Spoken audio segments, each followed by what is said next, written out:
let us integrate step by step before we go to the next topic. So it's time for the questions. If you have any questions so far, then I'm happy to take that questions. Hi, Pradeep.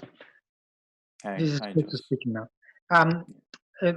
Very interesting, explanations you've done so far. And I just want to. It just came something to my awareness that same as you, I was born in a family where we were meat eaters, and through bringing more awareness to myself as well, I became something already was for me that meeting it was not quite good, so I became more just eating fish, but then I became even more aware of that pain and suffering from the animals, and I didn't want that for me either, so I became vegan, and that for me was working very well, but I got a conflict where I don't want any suffering from any being on this planet, so I don't want to participate in that. I don't want that in me. But on the other hand, my family, they are not. So I'm still buying products. They are, from animals, the suffering. So how do you go around this sort of a conflict? Because I'm fully aware of that, but on the other hand, I cannot impose my will to them. So they have that will for themselves. So I don't know how to move, and I don't know how that actions that are aware from me, but aware also how bad it is when I buy for them. Yeah, I How that's understand. affect my family. I Yeah. understand. So that's a very interesting question.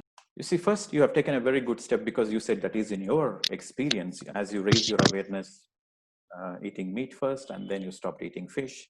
So that's a very important realization you have gone through. But the question you asked is also a very important question. You see, according to karma, especially when it comes to the food habits, there is a statement given by Krishna in Bhagavad Gita. So, in essence, what the statement is, the person who abets, the person who abets, the person who kills, the person who trades, the person who buys, the person who cooks, the person who serves, and the person who eats, all are part of the same karma. You see? So, yes, you are not eating meat, but you are paying money and buying it. So that is going to come back to you. And you might say, or some people might say, I have become vegetarian. I'm not eating, but I'm just cooking for my husband. Still, you are part of the karma. And somebody says, I'm not cooking. I'm just buying from the restaurant. I'm just feeding my children. Again, part of the same karma. So you have to understand the wholeness of it. The reason why you are a vegetarian is not because it is bad. The reason is you have become so sensitive that you should not be the reason for the suffering. Now, if that is clear, then the choices are very clear. In my case, when I became a vegetarian, my family members are still eating meat. So how I handled is very simple. I said, I choose to be a vegetarian out of my own choice. But at the same time, I'm not going to impose my awareness. I'm not going to impose my awareness on others. So I explained my family members why it is important to be a vegetarian. So for me, it is my duty to explain my loved ones why I have become a vegetarian. I've explained scientifically, I've explained spiritually. And I said, it is your free choice. You do what you want to do, but I won't be part of it. And I stopped eating, I stopped buying, I stopped even serving. When I go to restaurants with my friends, and if I'm treating my friend, and if my friend is ordering anything which is not plant-based food, I won't pay the bill. I make sure I don't pay the bill, even if somebody is ordering Even if I asked my colleagues as a guest to come for a restaurant, I won't pay for it. I'll explain them it is not in my dharma that I do this. Sorry. So you can handle it in a very gentle way with understanding. With the understanding, the other person also will change when they realize the truth. So having this compassion and allowing the people to exercise their own free will, I took my stand. When it comes to, you see, this statement is a very beautiful statement I like. When it comes to opinions, flow like a river. But when it comes to principles, stand like a rock. This is a statement by Swami Vivekananda. When it comes to opinions, flow like a river. Different people have different opinions. Just flow, don't be rigid. But when it comes to principles, your own principles, stand like a rock. So I hope I answered your question. Yeah, you did explain quite nicely. Well, it's just I know it might sound like an excuse, but it's on the practical level. It sometimes is a bit difficult because until Yes, they it make is these difficult. changes and It these is choices, difficult. yeah. It is difficult because that is a test. That is a test for you. It is a difficult choice, but are you willing to take the difficult choice is a test for your soul evolution. And the free choice is yours. True. You know, when it first that happened at the beginning, I was very conscious about it. And I was the same as you said. I was not buying anything. I was not paying for anything. But that brought a lot of conflict into the relationships. And at some point, I have to think about, well, am I imposing my views to them in a way, or you know? But I always had this conflict about because I was very aware about the whole thing. And so, and even though, as you said, it's like, I'm not eating it, but I'm contributing to the suffering by paying, by buying, by cooking, by all that. So yeah, probably I think that bringing more awareness to my environment and be more clear about that, and it probably will help a bit more. But yeah, it was very clear the way you explain it, and it makes more sense, to be honest. So thank you. Okay, thank you, Jose. And I'll just let me share this example. In my journey, when I took a very firm stand with my family, initially they were upset with me. And when they're upset with me, I was still having the understanding that they have every right to get upset with me. So I understood them. So that understanding helped me to focus on my principles. And for 1 month, 2 months, 3 months, they're upset. And the 4th month, they came in terms with me because I started respecting their free will. I'm not imposing anything, but I have taken a very clear choice. So they started accepting me. And I think in 3 years' time, my entire family members, they became vegetarian.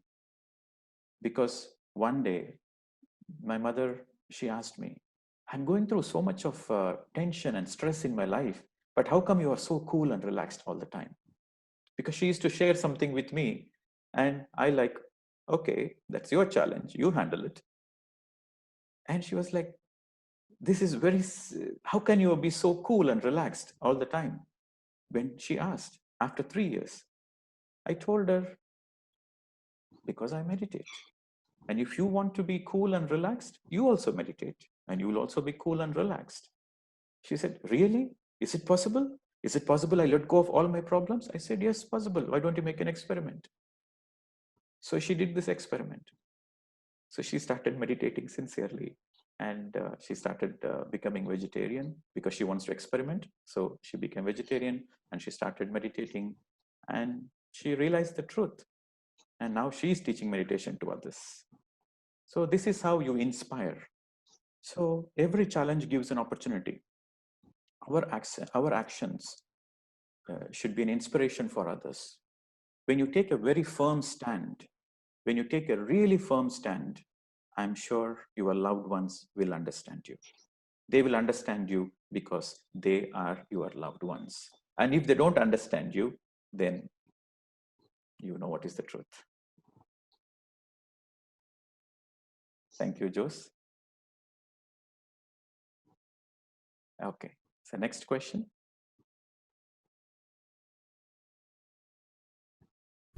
Anyway, Hello. yes. Yeah, hi, Pradeepji. This is Nirzari here.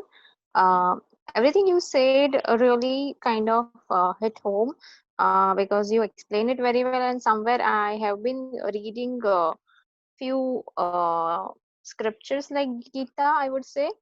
There is something that I've come across, which is so probably it's a part of Western philosophy, or some adaptation of Gita in the Western philosophy, which is called law of grace. And many teachers say that the grace supersedes karma. I mean, that is what I've read in few books. So if you can explain that, like in some of the books it's mentioned that once you uh, go beyond the cycles of karma, there is something called as grace, which, and even when you are here, like experiencing everything, when you accept everything, that's grace. So I mean, if you can just highlight on that part, how to come out of the cycles of karma, as in where you are not no longer a part of this repeated karmic cycles, how to reach Okay. there, how to reach grace. Okay, so probably a part of your question about the grace and how to come out of the karma will come in the later cycles, about when you understand more about the intensities with case studies and with pre-birth planning. You will understand that part. But let me share Okay. this part with regards to, I want to share a couple of experiences I had, because I travel around and I meet many spiritual teachers around the world. And there is this understanding. Some people, they understand that whatever you do it out of grace, right? There is no karma, Yeah. right? For example, there was this. I was having this beautiful friend from Australia in Gold Coast, and we were just going for a dinner for the first time, and she ordered something in the menu. I was a bit surprised that she was ordering fish. And I was so shocked because she's a spiritual teacher. She speaks about love. She speaks about love. She teaches about love. And I was so shocked. And I just asked, okay, what is this? There is no, right? Your actions doesn't reflect of who you are. So then she said, yes, of course, I know killing animals are bad. Of course, I know it. So that's why I bless the food before I eat it. Okay. So she orders a plate of chicken. She orders a plate of chicken, and she say she's blessing that chicken so that she feels that it's absolutely okay. There is no karma because she has radiated her grace and she has blessed the food. So it's absolutely okay to eat that meat. And I was like, okay, so this is how the people are. This is how the mind plays the role. So the mind is very, very cunning.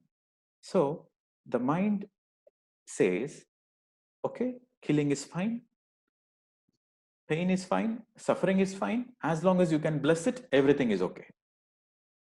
So then, I asked her, is it okay if I kill you now and bless you?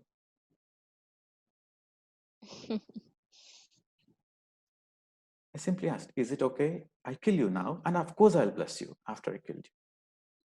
So why to kill in the first place and why to bless it? So this is the nature of the mind.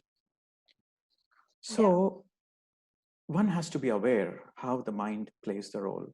That's why I said in the beginning, if you want to understand the topic of karma, you have to understand by heart, not by mind. If you understand by mind, it will mislead you.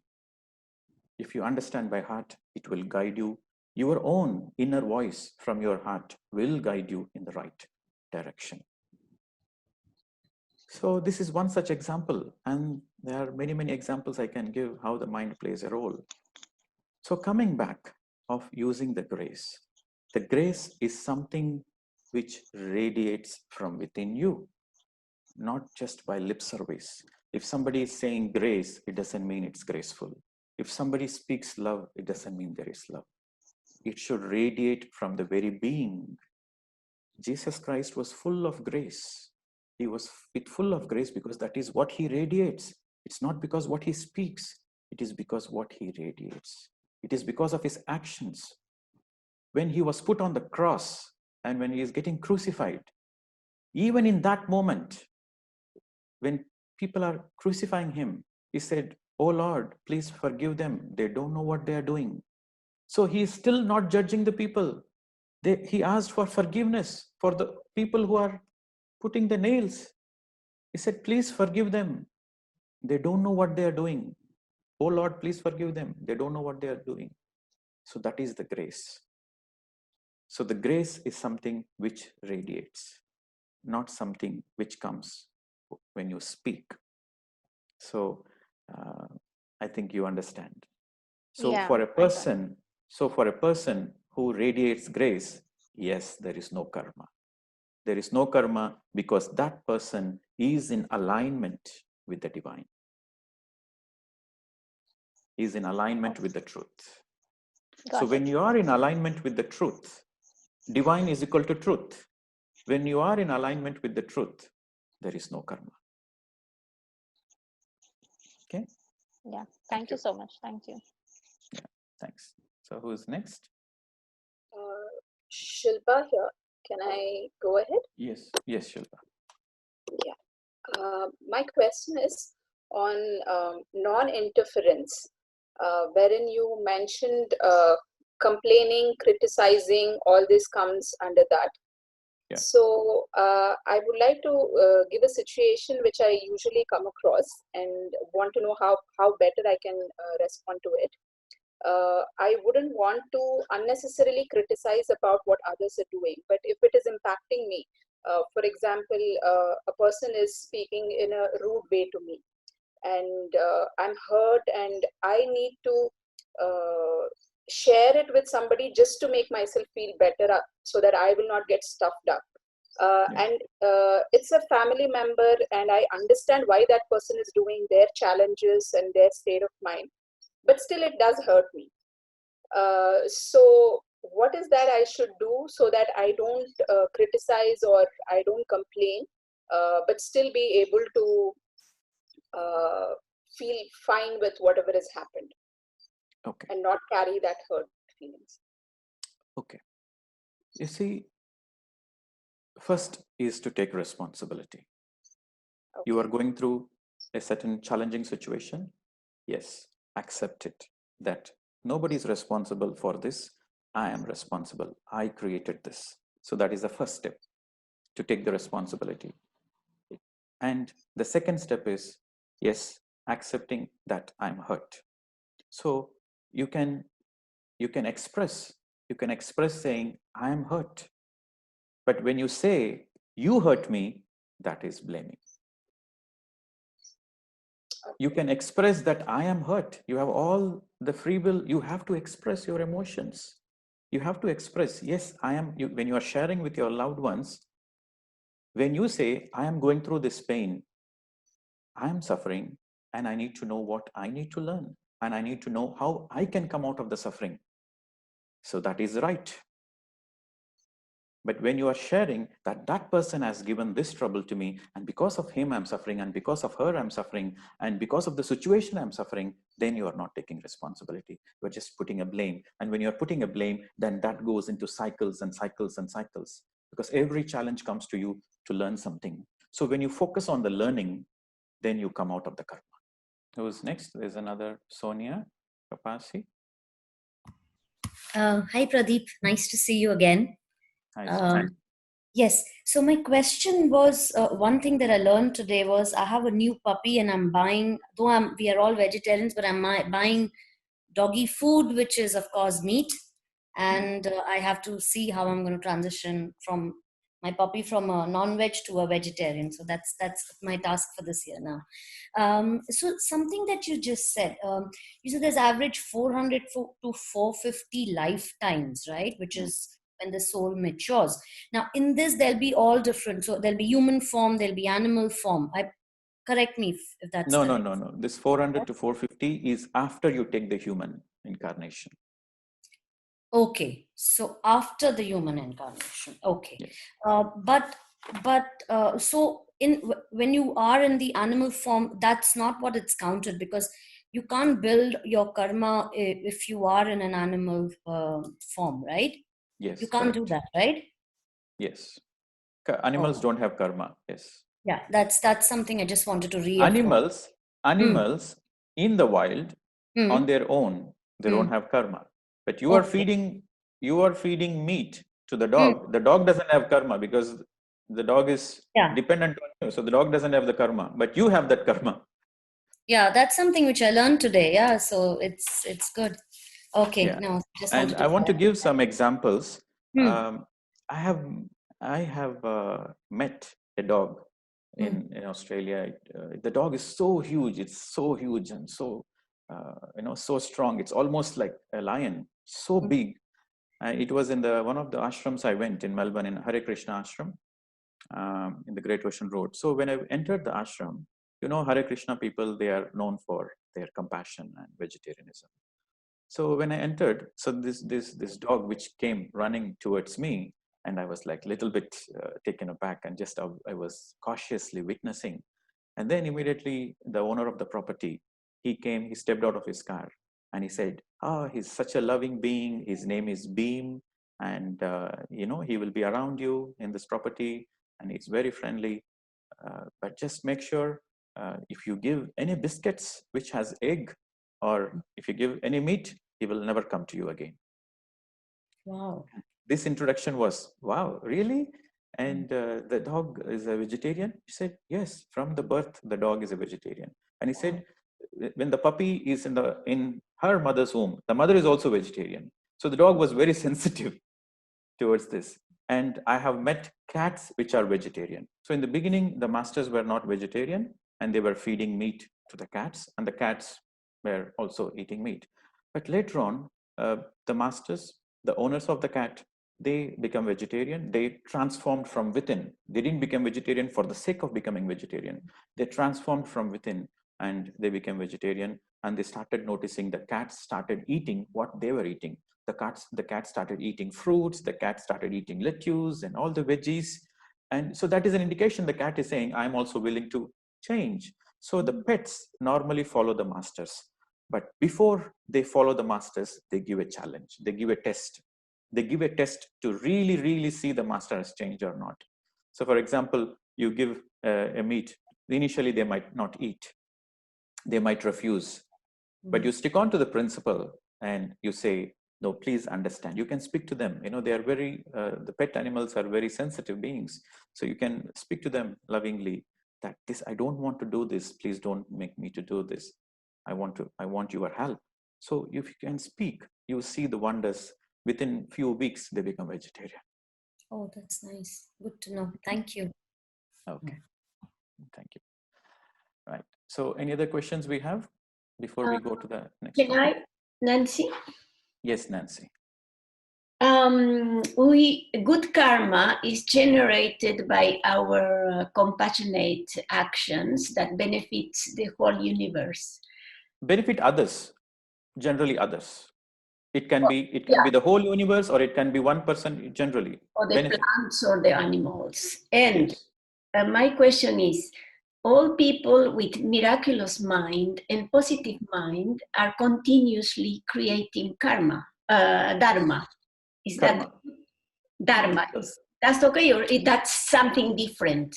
Dharma is different. Dharma is different. Dharma means your sole duty. Okay, so we'll see later, right? Yes, of course, we'll discuss it later. But I just want to give you this explanation. Karma is action. What you give comes back to you, right? It's a law. Karma is a law. But dharma is another Sanskrit word which means your sole duty.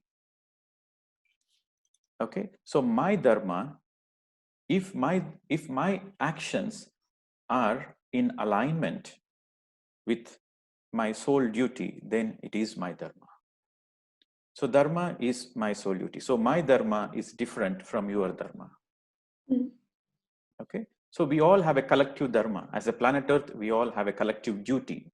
So dharma is the duty. We all have a collective duty, but I have my own individual duty towards my children, towards my family, and towards my neighbors. I have a dharma towards myself. So dharma is your soul duty.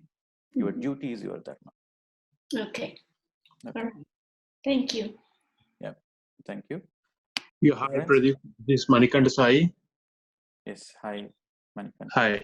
Yeah, I can see you now. Oh, sorry, I'm not able to see you. I just have one thing to share with you. As you mentioned, the dog, you're talking about the dog one, which is so nice to you. Even in my experience also, I found one dog where the family members used to treat like a dog as a family member. And what happened over the period of time, dogs used to be so nice, not only with the family members, but around the people. And over the period of time, what happened, the dog passed away, and the family members cried like an anything. So then when we spoke to the family members, they said we treated that dog like a family member, and she never used to bark or never used to bite or shout on the other people. She used to be very nice, and we treated so well. And it's like, and we have have 4 sons, and she's like a fifth person in my family. So I never felt like she will be passed away so early. But as explained to them, uh, as you have taken the birth in this in this place, so even the dog has also taken some good.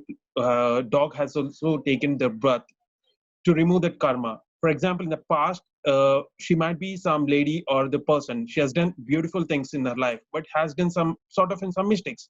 But because of that, maybe was reborn as an animal.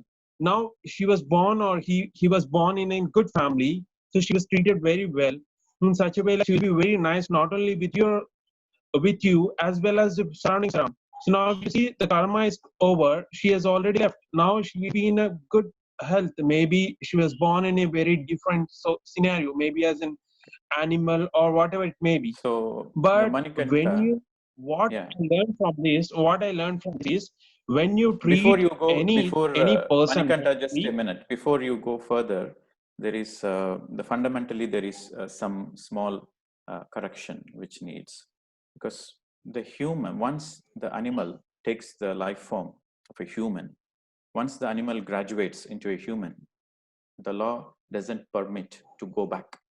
So that's one of the spiritual laws, the law of constant progression. So that means there is no going backwards.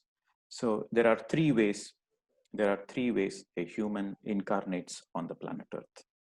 So the first is for the graduation from the animal kingdom. We have 4 kingdoms on the planet Earth: mineral kingdom, plant kingdom, animal kingdom, and human kingdom. So the graduation, the evolution happens from mineral to plant. From plant, the consciousness graduates from plant kingdom to some mineral kingdom to plant kingdom, and plant kingdom to animal kingdom, and animal to human. So that's one way where the souls graduate from animal to human. And in that process of graduation, the final incarnations within the animal kingdom, they are the pets. They are like the dogs, the horses, the cows, the cats, the elephants. So these animals, it's almost their last lifetime, and their next incarnation is a human. So animals are part of the group soul. They don't have individual soul. So in their final lifetimes, they exhibit phenomenal friendship with the human. So when they exhibit phenomenal friendship, they understand, sometimes they even understands the emotions of the humans, their masters. They understand, they pick up their emotions. So that is an indication that that is the last lifetime for that animal, and the next is a graduation to the human. Okay, so that's one thing. And the second and the third aspects, how a human comes. The second aspect is after the human becomes enlightened, he becomes part of the source. And he places a small speck of his own consciousness. Like, when the adults become, when the body becomes adult, they become eligible to reproduce, they give birth. Similarly, when the soul gets enlightened, they place a small speck of their consciousness onto the planet Earth as a human. So that is the second way the human comes. And the third way the human comes are the star seeds. So they are the people from the other dimension. They are the people from other realities. We have infinite planets. We have infinite star systems in our entire cosmos. So they come on a mission. They come for their own project work. So that is the third. The third category is called the star seeds. So these are the three ways the human gets incarnated on the planet Earth. So what you are referring to, your example, is the case of the animal graduating to the human. So the next lifetime is a human. Okay. Pradeep, we have some questions also on the chat.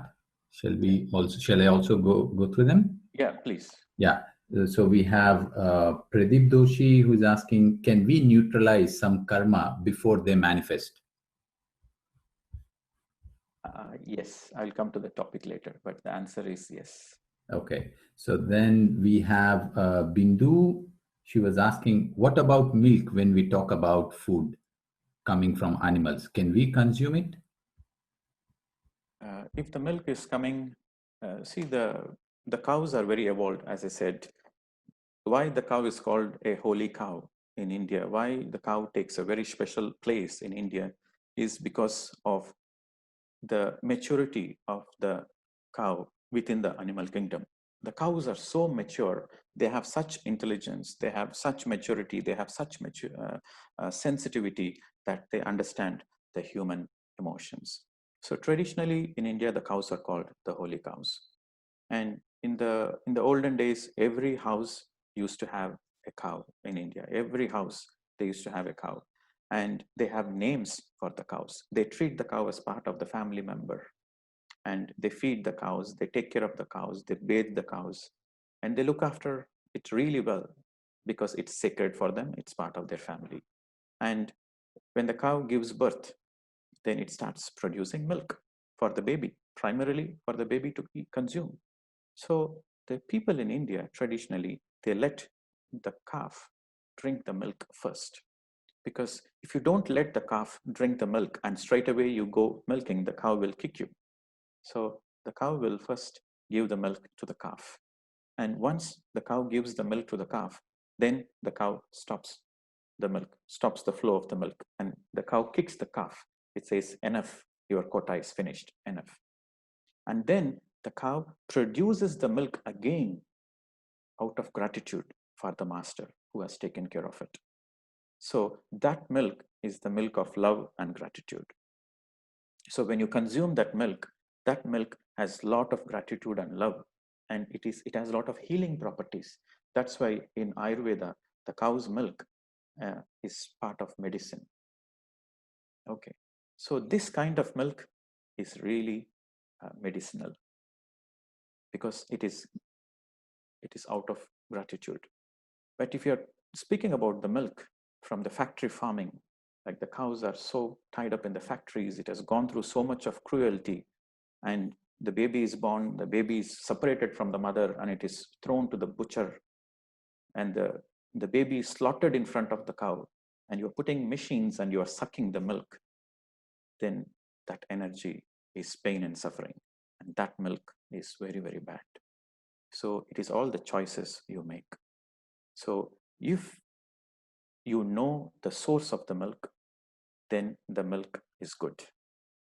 And if you don't know the source of it, make sure you do a little bit of research, and that milk is good. That's very well put, Pradeep. We have Pankaj Bhargava. I will unmute. Yeah, Pankaj Bhargava, you can unmute yourself now. Hello. Pankaj. Yes. Can you hear me now? Yes. Yeah. I do have a couple of queries. I'm not really sure whether it is the right forum, but if you're not sure, please don't ask. It is sort of related, but may not be totally related. But it does come up because Okay, one thing earlier at you a time. said, You please go one yeah, question at a time. Yeah, thanks. sure, sure. So you had mentioned that you are not supposed to harm others. Not Okay. supposed to. I mean, if you do, it will come back to you. Yeah, true, true. But what do you say for a soldier whose duty to in the duty line of duty to protect his nation, he has to harm the enemy. So Okay, what would be your take on this? okay. That's also a very good question.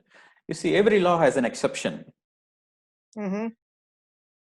The law is there, but every law has an exception. We don't speak about the exception, but we speak about the law. So the exception for this law of karma is, this is the exception. You don't harm others, but if others are trying to harm you, so for example, you don't kill animals, but a tiger is going to attack you, the tiger is going to kill you. So that moment, you have every right to kill back the tiger.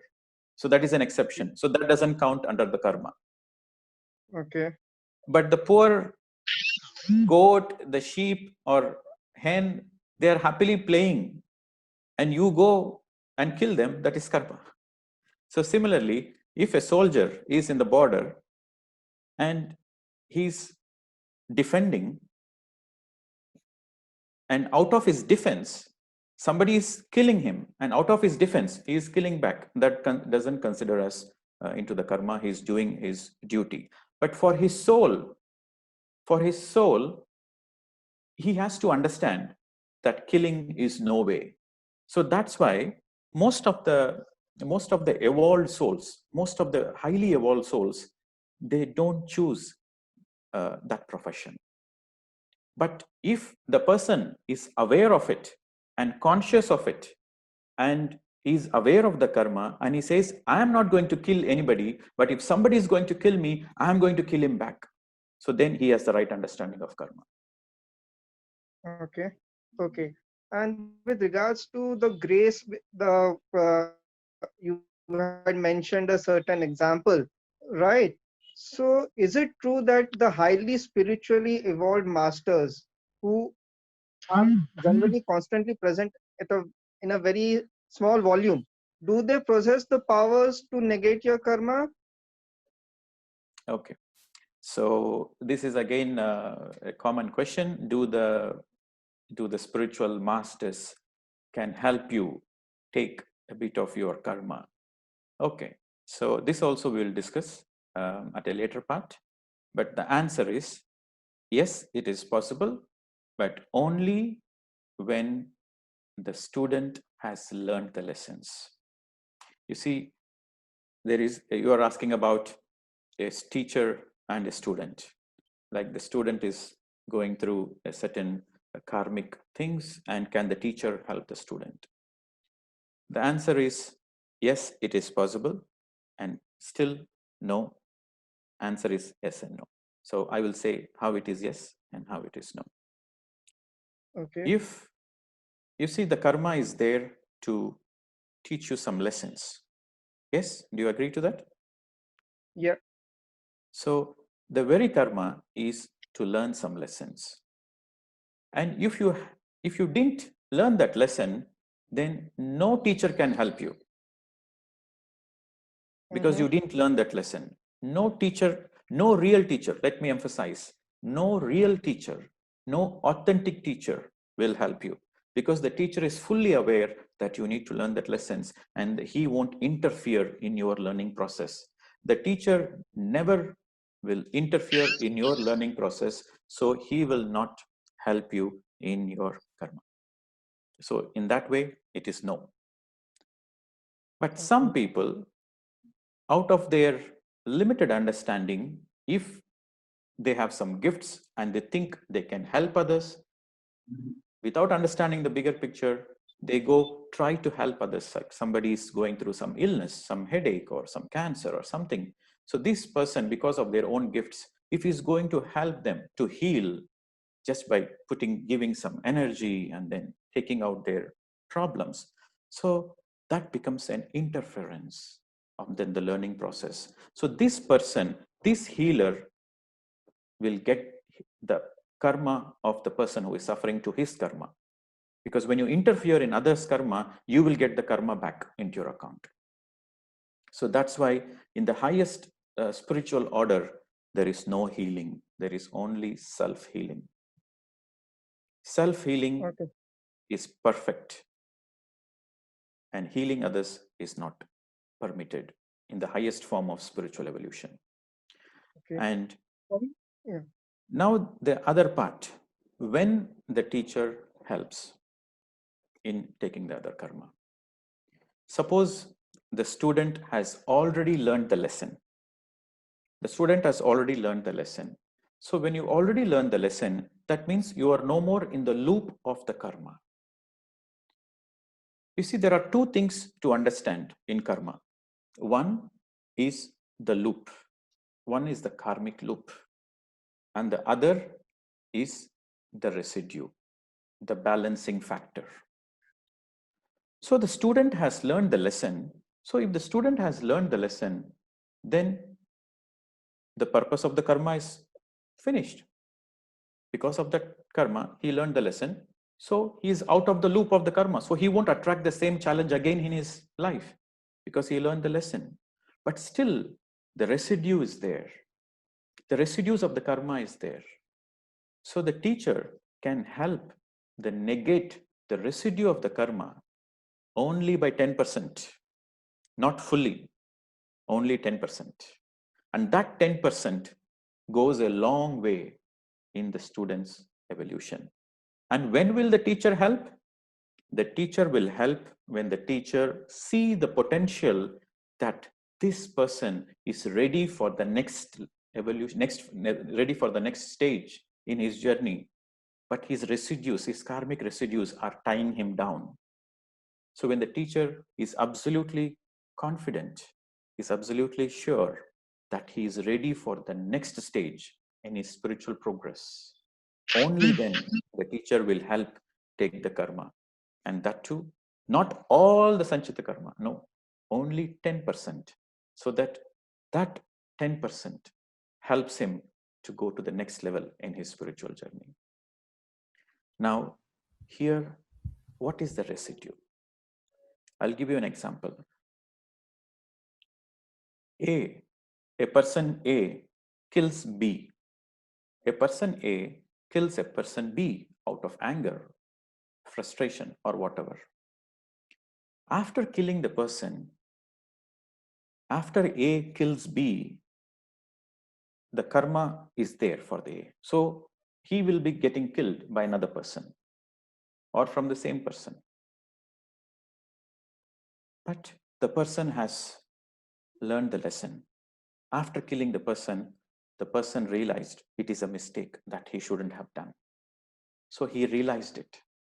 He learned the lesson not to kill anymore. So once he learned the lessons, he is out of the loop of the karma. But still the residue is there. The residue is the suffering of the B and his family members. So because of his killing, his wife and children has all suffered. So that is the residue of his karma. So he has to neutralize it. In other words, one act of negative karma has to be neutralized by one act of positive karma. So the more you do positive karma, the more you do good karma, the more it negates the residue of all your bad karma. Some people have this misunderstanding. The more I do good karma, the more the bad karma goes away. That is a wrong understanding. It is half-truth, and half-truths are always dangerous. Every action you do, every karma you do, there is a lesson to be learned. And only when you learn the lesson, after you learn the lesson, the good karma helps you to take off the residue. And after you have learned the lesson and after you have neutralized the residue, then you are completely out of the karma. So all your good karmas helps you to neutralize the residues of the negative karma. But the first step is to learn the lesson. After you learn the lesson, then it helps. Okay, thank you. Okay. Next question. Yeah, Pradeep, we have on the chart So we have Nirzari asking particularly regarding the healing. So is it so no healing should be done without knowing anyone? And a related question by another participant. So in case of kids, if they are suffering from few diseases, how can we help them then? Teach them meditation, teach them good karma, teach them spiritual science. You meditate and you make them meditate along with you. Okay, nice. Yes, Nishaji, you can unmute yourself now. Yeah. Yeah, you can talk. Sir, as you said that it's an average of 400 to 450 lifetimes for a soul. So Yes, it's an average. how come it is decided what is the number of lifetimes a soul has to take? Like for some it is very less and for some it is very large number. Yes. So it depends on how you use your free will. It depends on how you learn the lessons, how fast you learn the lessons. So for example, if you want to learn a particular lesson, for example, the lesson of forgiveness, okay, before the soul is born, the soul says, okay, I want to learn the lesson of forgiveness. So in order to learn that lesson, the soul also chooses certain situations, certain challenges according to its own karmic reservoir. It will choose certain situations to learn that lesson. And the soul has a free will. After it is born, as I said, we all have a free will.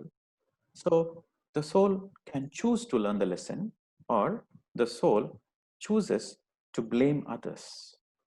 So when the soul is blaming others and not taking responsibility, then the soul is postponing the lesson.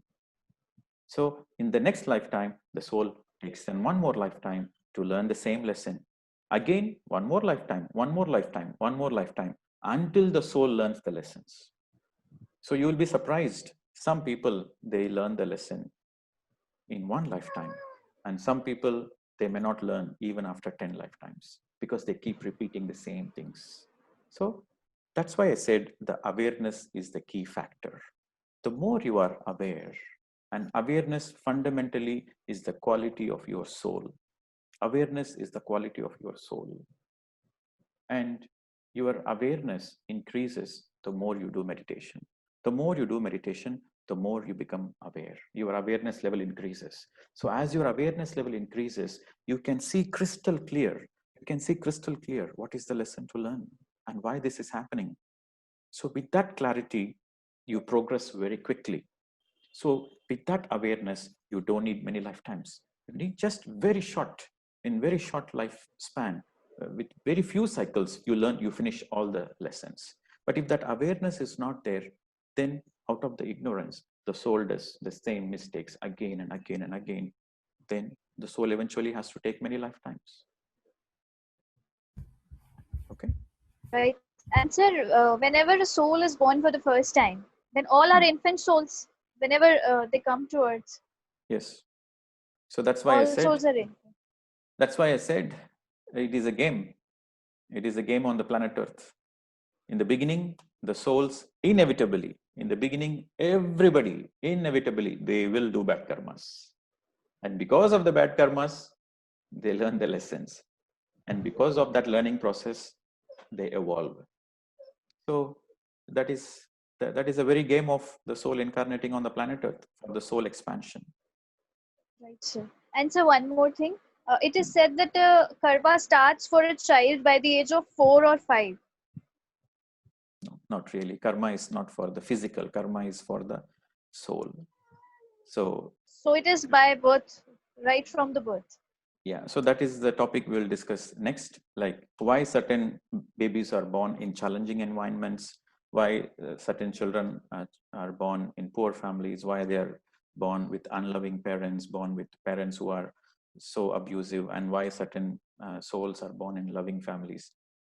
So because why my certain baby is souls, also suffering from a health challenge. Let me complete. Why certain babies are born with certain illness by birth. So if you see, there is injustice, there is tragedy, why my poor baby has to suffer. But if you see from the physical eyes, there is injustice and tragedy. But if you see through your spiritual eye, there is absolutely no tragedy.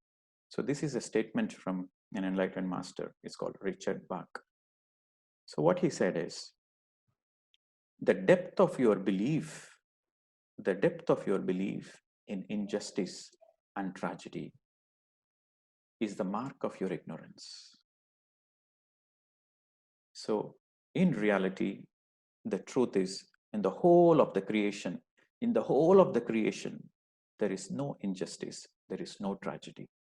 For a person who understands the spiritual law, for the person who understands the law of karma, it is a perfect law, and it is not injustice, it is not tragedy. But if we don't understand that, then we are very limited. Our perception is very limited. So when we see our limited perception, then there is tragedy. But when we expand our perception, when we understand the bigger picture, then there is no tragedy. So everything happens for a reason. So this is the mantra, right? This is the mantra. At every given point of time in your life, if you remember this mantra, then there is a constant progress. The mantra is, whatever happens, it happens for good. And it happens for a reason. And if you remember this, then you come out of the suffering. Yeah, we have Kavita Reddy. Yes, please go ahead. Hello, sir. This is such a wonderful session. My question is suffering via non-interference. How does karma play a role in this? Sorry, come again with the question, madam. Suffering via non-interference. Meaning you don't have anything to do with what's going on, but it impacts you. How does karma plays a role in this? It impacts you because of your karma. If karma is not there, it won't impact you. Okay. The very fact it is impacting you is the very understanding that it is karmic. Mm-hmm. And how do you overcome that? Yes, that we will come into the integration part. But for you, the answer is take responsibility, becoming more aware of what you are doing. Take responsibility. And of course, meditation is a very, very, very important tool. It's a necessary tool which helps you to raise your awareness. And through raising your awareness, you can burn your karma. Right? So we'll discuss more in the integration part. Yeah. Okay? Thank you so much, sir. Thank you. So I will also want to answer this question. This is one of the common questions people have. How do I know whether I am going through a karmic relationship? How do I know I am stuck? How do I know the challenge which I'm going through is a karma or not? How do I know that? How do I identify? So this is one of the common questions people ask. You see, the relationships are very, very, very important because it has an emotional angle to it. And so what relationship you have towards yourself, and also what relationships you are currently in, right? It can be your wife, it can be your husband, it can be your children, it can be your friends, and why you attracted that relationship in the first place. And because of that relationship, people suffer a lot. And why they have to suffer? It is because of karma. If something is happening to you, and if something is happening around you, and if that is impacting you, that is a karmic relationship. And if something is happening to you and it is not impacting you, then you are out of karma.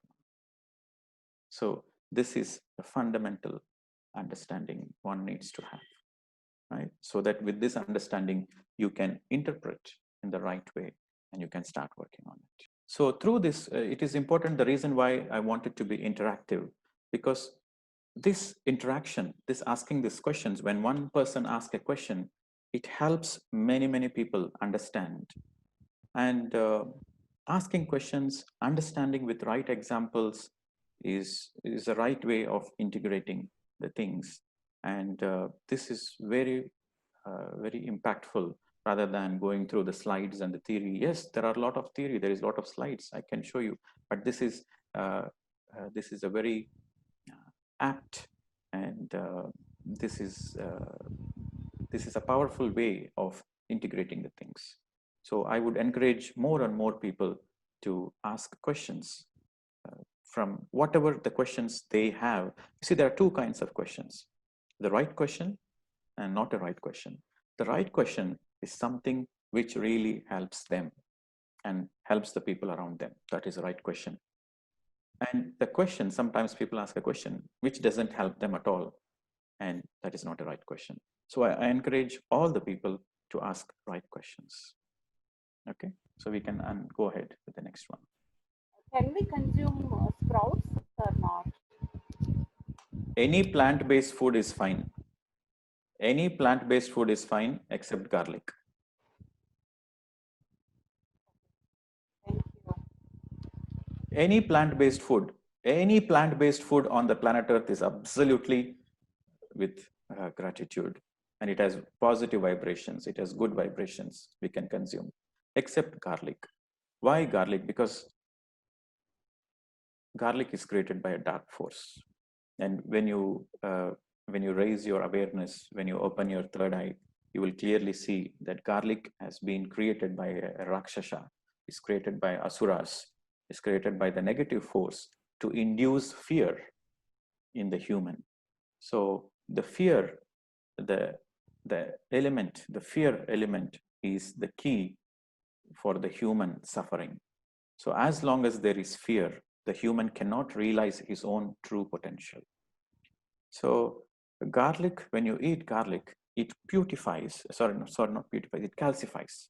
When you eat garlic, it calcifies your pineal and the pituitary glands.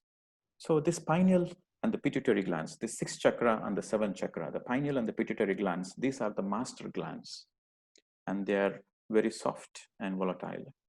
So these glands control all the other glands in our system. So when this pineal and the pituitary gets calcified, then our connection to the higher self becomes limited. So that means the light, the connection to the light becomes minimized. So when the connection to the light becomes minimized, then there is a lot of fear which radiates within us. Because I said the opposite energy of fear is the trust. So with more and more calcification, the more we lose the trust on God and the universe. So the more the fear factors plays a role. So that's why there should be no garlic. And that's why you see all the major religions, temples, and even Brahmins and yogis and meditators, rishis, they will not eat garlic because they know it is from a dark kingdom. It is a spy. Garlic, even though it is part of a vegetable, but it is a spy. That's how the spy intrudes into the enemy camp, by putting a mask, by pretending. So garlic is a spy. So that's why we don't eat garlic. So other than that, anything is fine. I'd like to know what is the difference between responding and reacting, and what is the importance of reacting? What is the importance of reaction on a karma? Impact of reaction. Okay, that's a good question. So if the relation is very simple, if there is a karma, then there is high chances that you will react. So in other words, if you are in the karmic loop, very naturally you tend to react. But with more and more awareness, instead of reacting, you become creative. So the difference is only how creative you are or how reactive you are. Majority of the people on the planet Earth, they are reactive. Majority of the people, they are reactive. But the people who are in the spiritual path, the people who are meditating, the people who raise their awareness, and the people who are ready to come out of their suffering, then they start witnessing. So the more they start witnessing, the more they start becoming aware, then they don't react. So they try to see why they have this challenge, and they try to learn the lessons. So when you are able to witness and try to learn the lessons, then you become creative. So for the people who are stuck in the karma, they are reactive. For the people who want to come out of the karma, they become creative. That is the relationship. Hello, sir. Since you've just spoken about garlic, I am slowly, trying to get into the spiritual path. It's been 1 year, and I've always heard about garlic and onion. The family, my mother-in-law doesn't eat all these. So I have stopped eating non-vegetarian, but still I consume egg. So, and I really also want to know about the onions. Garlic, yes, I've got the right answer, but I was looking for eggs and onions also. If you could please explain it a bit. Okay. So eggs, again, is a no, because eggs are meant for its babies, and it is not meant for the human consumption. So every hen lay the egg for its own reproduction, for its own babies. So eggs, no eggs. And when it comes to onions, it is okay to eat onions. In some of the spiritual sects or some of the yogis, they don't eat onions, or even in some of the monasteries or in some ashrams, they don't use onions, because onions raises the hormone levels, right? It raises your sexual passion. So that's why most of the brahmacharis and brahmacharinis, they don't eat onions. So that's why in the monasteries they don't want to eat, because they are not involving in a sexual life, so they don't eat onions. But the truth is, the middle path is the highest truth. So middle path means we all have to be in the family lives. We all have to be in the family lives, but still spiritual. So if you are in the middle path, then you will eat onions, and there is absolutely no reason for not eating onions. So that is the reason some of the spiritual or religious organizations, they don't use onions, not to trigger the sexual passions.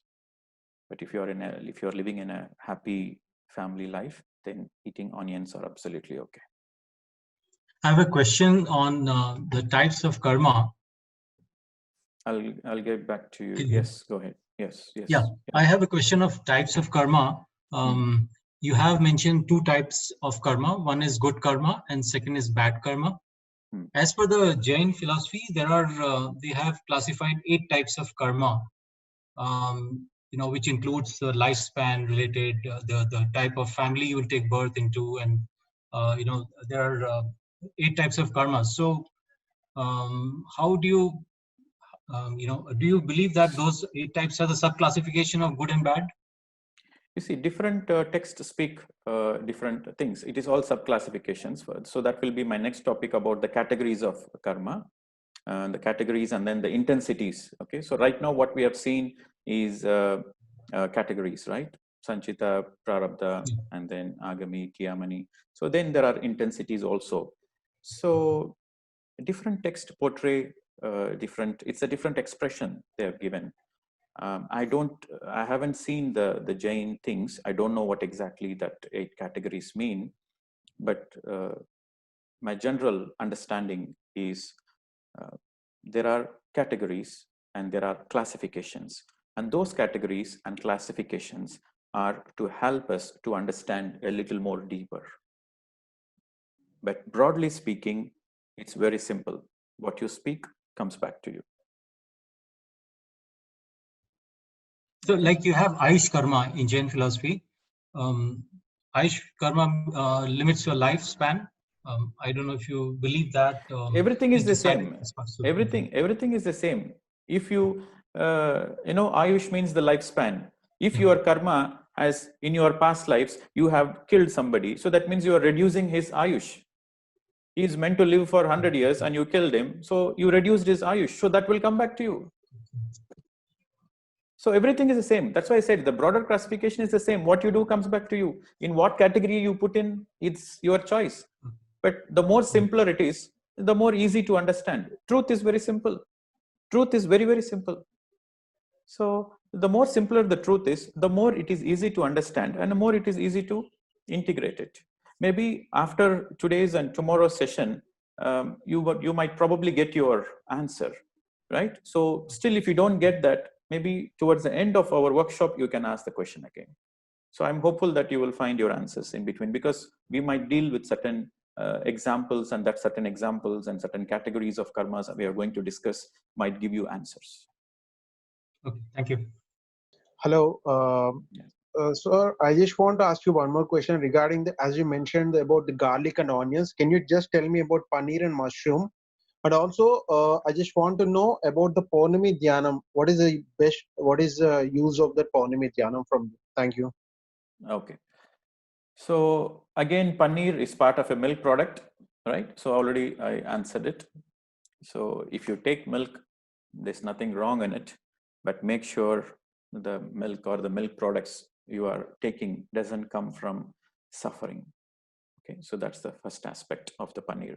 So if you know that paneer you are getting is from a reliable source, then the source where there is no suffering, where there is no torture of the animals, where the animals are treated well with respect and love, so then you can take paneer, no problem. And your next question is mushrooms. See, I personally don't take mushrooms because mushrooms are neither a plant nor an animal. It is in between. It is in between. It is a fungus. So mushrooms don't have chlorophyll. You see, all the plant kingdom, they have chlorophyll, the green element, the chlorophyll, which is essential to produce their food using the sunlight and the cosmic energy. But mushrooms don't have chlorophyll, and they feed on the dead matter. So mushrooms feed on the dead matter. They don't feed on the cosmic energy. So when you eat mushrooms, it is not a bad karma, but it doesn't give you any positive energy. It doesn't give you pranic energy. It doesn't raise your pranic energy level. So I personally don't eat mushrooms. So here you have to understand about mushrooms is, eating mushroom is not a bad karma because it is neither a plant nor an animal. It is just a fungus. It is in between. But it is a choice you have to make, because if you eat mushrooms, you are just eating the dead matter. There is no light energy. If you are eating an apple, or if you're eating a mango, if you're eating any vegetable, or if you're eating green leaves, it has cosmic energy in it. It has prana in it. But mushrooms don't have pranic energy. Okay, so that is the mushroom part. And the Paurnami Dhyan, the full moon meditation is powerful meditation. In any given calendar day, the day of the full moon, the day before the full moon, and the day after the full moon is very powerful. You get more cosmic energy during those days. And if you meditate during those times, you receive more and more cosmic energy. So doing a full moon meditation is approximately 3 times more powerful. And also if you meditate on the the eclipse, the day of the eclipse, where there is any shift in the alignment, lunar eclipse, solar eclipse, a new moon day, full moon day, all these days are very powerful. Okay, but full moon, precisely full moon, has more cosmic energy. Okay. This is Gayatri Radhakrishnan from India. I'm regarding this vegetarianism questions. One is, in Lok Sankrampa, I have read about the meat eating in Himalayan mountain. They reside. That is wrong, madam. That is wrong, madam. So Lok Sankrampa, everything he has said is right except for that part. Okay. Okay, then the second question is, in some religion, the meat eating is the main food, and the European countries, they also consume so much meat. Especially in Eastern countries, we can follow for certain group of people. Karma is there for everybody, madam. Karma is there whether for a beggar or whether for a king or whether for an Asian or whether for a European or whether for an American or an African. Karma is karma. So it is because of the karma, the whole of the world is suffering. The whole humanity is suffering. See, there is again categories. There is individual karma, there is group karma, there is family karma, there is nation karma, and there is a planet Earth karma. So that we are going to discuss in the next level. So karma is a very huge topic. It's a depth. It's a topic in depth. We have to understand the deeper. So the humanity suffering is because of the collective karma. Okay. It is the curse of the animals. It is the suffering the animal kingdom is going through because the humans are giving so much suffering. That's why we are getting back. all those pandemics and all those COVID-19s, it's because of our karma. Okay. So we have to take responsibility. Okay. And one more clarification I needed. In Lobsang Rampa, one of the my favorite author, what he explains is we are not killing the animals. The animals, dead animals, which is preserved in the ice, we preserve it in our house, and we are using. There is no karma. He explains. Is it? Yeah. If you eat an animal which is already dead naturally. Yes. If you eat an animal which is already dead naturally, then there is no karma. See, the karma is not because you are eating meat. The karma is because you are killing for that meat. Okay.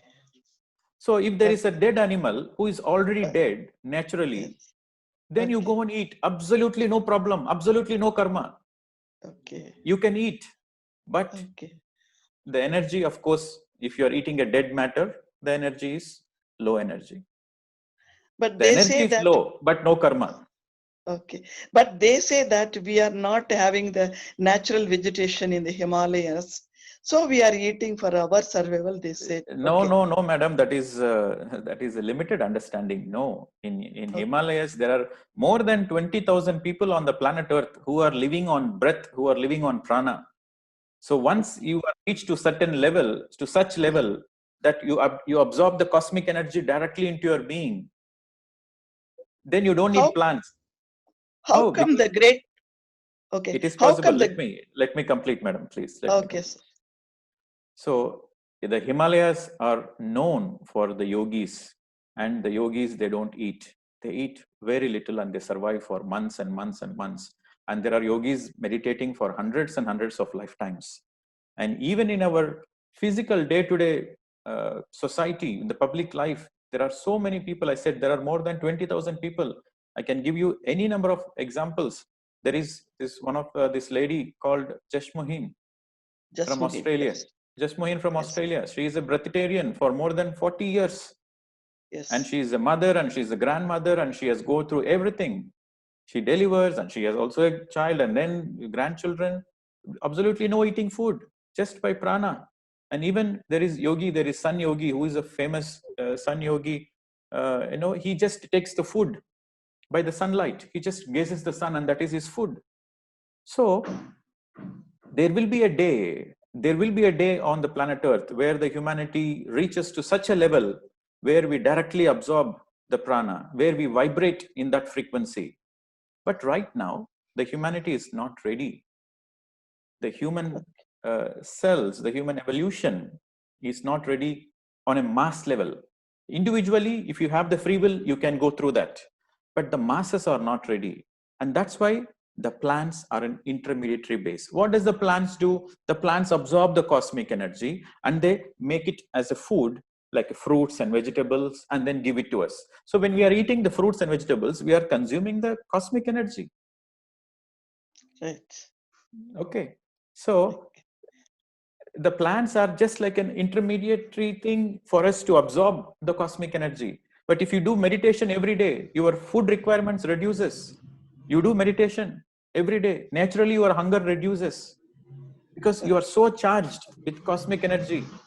And if you do intense meditation, then you directly absorb the energy. And there are some people, even in this group, there are people who have experienced it. In my retreats, I make sure I don't give any food to them. For 15 days, for 10 days, 15 days, 20 days, they don't eat any food, just liquids, just water and lime juice, that's all. And they are very happy because they absorb the cosmic energy directly. Some portion of it they absorb directly, and some they take it with juices. So there is a gradual process. Everything is possible. If the Himalayan yogis can do, why can't we do? If Jashmohin can do, why can't we do? Absolutely, there is possible. First, we need to understand the science of it. And then when you understand the science and practice it, of course, everybody can do it. And there's, if you don't mind, one more question. Yes, madam, go ahead. Such a great master, Lobsang Rampa, why he has not been given a correct answer? Why they follow this? No judgments, madam. No judgments. Okay. No judgments whatsoever. You see, I'll give you an example. Okay. For example, you are in the grade, you are studying in a grade 10. You are a 10th class student, and there are 5 subjects. And if you pass all the 5 subjects, then you graduate. But if you fail in any of the subjects, you don't graduate. Yes or no? Yes. For example, you have studied 4 subjects, and all the 4 subjects you got 100 out of 100, and one subject you failed. Will you graduate? I understood, sir. I So understood. Thank again, you have to repeat the same 10th grade again. When you repeat again, what happens? Just because you have completed all the other subjects perfectly, you don't need to read. You just go to the exam and write it without reading. But the exam, what you failed, you have to make an effort, and you have to read, and you have to pass the test. So all the great, there are many masters. They consider themselves to be spiritual. Of course, they have some special gifts. They have some special abilities. No doubt about it. But they miss this one subject, and they have to take birth again. You see, Ramakrishna Paramahamsa and Vivekananda, they're enlightened people, but they still ate fish. So they have to be born again to complete the cycle. Okay. So I personally know the reincarnation of Ramakrishna Paramahamsa. Okay. They have to take one more lifetime. And in this lifetime, he learned meditation. He learned vegetarianism.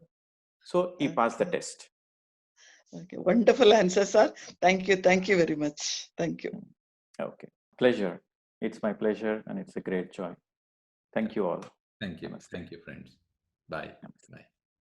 Bye.